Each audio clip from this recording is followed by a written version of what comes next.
اب دوسرا عذاب جو ہے جو دنیا میں آتا ہے، جو عذاب استیصال ہے جو آتا رہا ہے، اب اس کا سلسلہ بند ہے سوائے ایک ماضی کے قرض کے جو ادا ہو رہا ہے۔ اس کو اچھی طرح سمجھ لیجیے بات ہے۔ عذاب استیصال کسے کہتے ہیں؟ اصل کہتے ہیں جڑ کو، جڑ سے اکھاڑ لینا۔ ایک تو یہ ہے کہ آپ نے کسی پودے کو کاٹ دیا، اس کا تنا ہے، اس میں پھر کوئی شاخ نکل آئے گی، پھر کوئی پتیاں آ جائے گی، آپ نے جڑ سے اکھیڑ لیا تو کوئی سوال نہیں۔ تو عذاب استیصال وہ ہے جو قوموں پر آیا اس انداز میں کہ ان کی جڑ کاٹ دی گئی۔ اس کے لیے قرآن مجید جو الفاظ استعمال کرتا ہے وہ کیا ہے؟ کَلَّمْ يَغْنَوْا فِيهَا، ایسے ہوگا جیسے تھے ہی نہیں، جس کو ہم کہتے ہیں نسیم منسیہ ہو گیا۔ کہیں فرمایا لا یرا الا مساکنہم، اب ان کے مسکن تو نظر آ رہے ہیں، محل تو نظر آ رہے ہیں، وہ رہنے والے نظر نہیں آ رہے، ان مکانوں کے مکین نہیں نظر آ رہے۔ سمود کے محل پہاڑوں کے اندر کھود کھود کر جو بنائے آج بھی نظر آتے، آج جا کے دیکھ لیجیے، 7000 سال پرانی شے ہے، وہ آج کی نہیں ہے۔ یو کین گو اینڈ سی دم۔ اور تیسری اصطلاح ہے فَقُطِعَ دَابِرُ الْقَوْمِ الَّذِينَ ظَلَمُوا، اس ظالم قوم کی جڑ کاٹ دی گئی۔ اس لیے میں نے اس کے لیے لفظ آپ کو بھی بتایا، استیصال۔ ایک استحصال ہے کے ساتھ، کسی سے کوئی زبردستی فائدہ لینا، استحصال۔ یہ استحصالی معاشرہ ہے، ایکسپلائٹیٹو ہے، ایکسپلائٹیشن۔ ایک استیصال، اصل سے، جڑ سے اکھاڑ۔ یہ کن قوموں پر آتا ہے یا آیا ہے؟ جن کے پاس اللہ کو رسول بھیج دے اور رسول اپنے قول اور اپنے عمل سے، اپنی دعوت سے اتمام حجت کر دے، اور قوم بحیثیت مجموعی اسے رد کر دے۔ اس میں پہلی بات نوٹ کیجیے، یہ انبیاء کا معاملہ یہ نہیں، رسولوں کا معاملہ ہے۔ رسول کا لفظ ہے، جبھی میں آپ کو آیات بھی سناؤں گا۔ رسول بھیجا جائے معین طور پر، جاؤ ادھر، اذهب الى فرعون انه طغى، جاؤ موسیٰ فرعون کی طرف۔ اب یہ رسول ہے۔ حضرت یوسف اس طرح بھیجے نہیں گئے تھے، وہ نبی تھے، رسول نہیں تھے۔ سمجھ رہے ہیں میری بات؟ نبی اور رسول میں بہت فرق ہے۔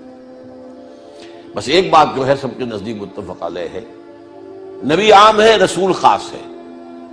ہر رسول تو لازماً نبی ہے، ہر نبی رسول نہیں ہے۔ اسی لیے جو مشہور ہے کہ 1.25 لاکھ جو ہے انبیاء آئے ہیں دنیا میں، جبکہ رسول 313 آئے ہیں۔ بہرحال ایک قوم کی طرف اللہ نبی بھیج رہا ہے، لیکن اس کے بعد پھر بالآخر اتمام حجت کے لیے ایک رسول بھیج دیا۔ اب اس رسول کی دعوت کا بحیثیت مجموعی انکار کیا، 2 4 6 8 10 آدمی آ گئے، بس اللہ خچل، ان پر وہ عذاب استیصال آتا ہے۔ گویا کہ ثابت ہو جاتا ہے اس قوم میں کوئی خیر نہیں ہے۔ وہ جو میں نے کچھ دنوں پہلے آپ کو سورہ نوح کی آیات سنائی تھی، وقال نوح رب لا تذر على الارض من الكافرين ديارا انك ان تذرهم يضلوا عبادك ولا يلدوا الا فاجرا كفارا۔ اے پروردگار، اس قوم کا بیج مارا گیا ہے، یہاں سے کسی خیر کی توقع، ان کی نسلوں میں سے بھی کوئی اب جو ہے خیر کی طرف آنے والا نہیں۔ کس درجے مایوسی اور کس قدر غضب۔ تو جب رسول آ گیا اور بات نہیں مانی تو پھر وہ قوم ہلاک کر دی جاتی تھی۔ کَلَّمْ يَغْنَوْا فِيهَا لَا يُرَىٰ إِلَّا مَسَاكِنُهُمْ قُطِعَ دَابِرُ الْقَوْمِ الَّذِينَ ظَلَمُوا۔ یہ معاملہ ہوا حضرت نوح کی قوم کے ساتھ، حضرت ہود کی قوم کے ساتھ، حضرت صالح کی قوم کے ساتھ، حضرت لوط کو جن شہروں کی طرف بھیجا گیا، حضرت شعیب کی قوم کے ساتھ، آل فرعون کے ساتھ۔ یہ 6 رسول جو ہیں، ان کے بارے میں بار بار قرآن مجید میں ان کے معاملات آئے ہیں تکرار اور اعادے کے ساتھ۔ یہ ہے عذاب استیصال۔ اس میں بھی ایک بات تو میں نے آپ کو بتا دی یہ نبی کا معاملہ نہیں ہے، یہ رسول کا معاملہ ہے۔ چنانچہ سورہ بنی اسرائیل نے فرمایا وما كنا معذبین حتی نبعث رسولا، ہم عذاب، یہ عذاب مراد عام عذاب نہیں، عذاب استیصال یہاں مراد۔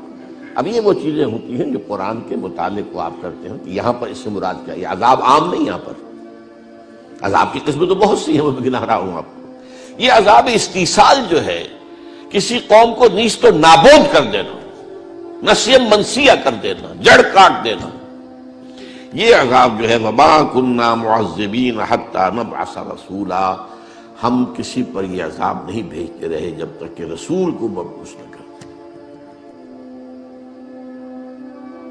اور یہ بات آگے اور فرمائی ہے وما كان ربك مهلك القرى حتى يبعث في امها رسولا، اللہ کا یہ معاملہ نہیں رہا کہ وہ بستیوں کو ہلاک کر دے جب تک کہ ان کی مرکزی بستی کے اندر رسول نہ بھیج دے۔ یہ اب ظاہر بات ہے کہ ایک قوم ہے، اس کی بستیاں ہیں، آبادیاں ہیں، اب ہر بستی ہر آبادی میں تو رسول نہیں بھیجا جائے گا، لیکن اس کی ایک مرکزیت ہے، اس کا ایک مرکزی جگہ ہے، اس لیے مکہ کو کہا گیا ام القرى،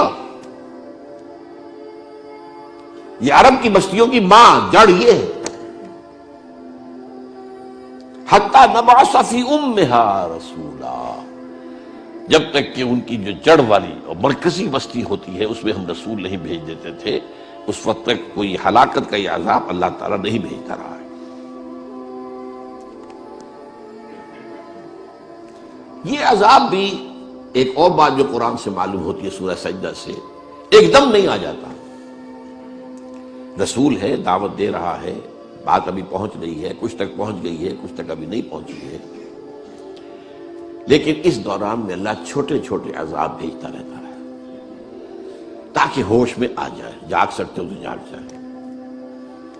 آسانیوں سے عیش ہے، کھانے کو آ رہا ہے، یاتیہا رزقہا رغداً من کل مکان، رزق بھی چلا آ رہا ہے، کھا رہے ہیں، تو آدمی کے اندر ظہور پیدا ہو جاتا ہے، غفلت پیدا ہو جاتی ہے۔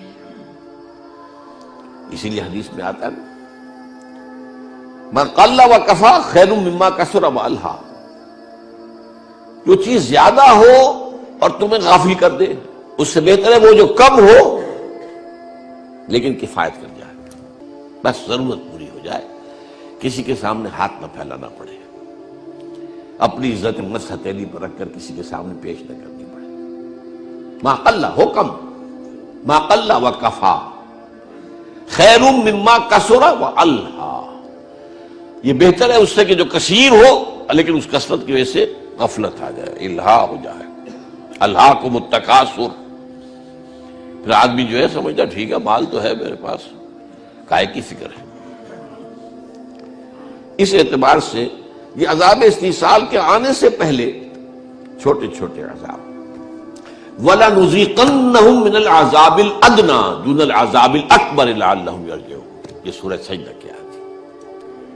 یہ سورہ مبارکہ جو حضور جمعے کو عموماً فجر میں پہلی رکعت میں پڑھتے تھے، سورہ سجدہ۔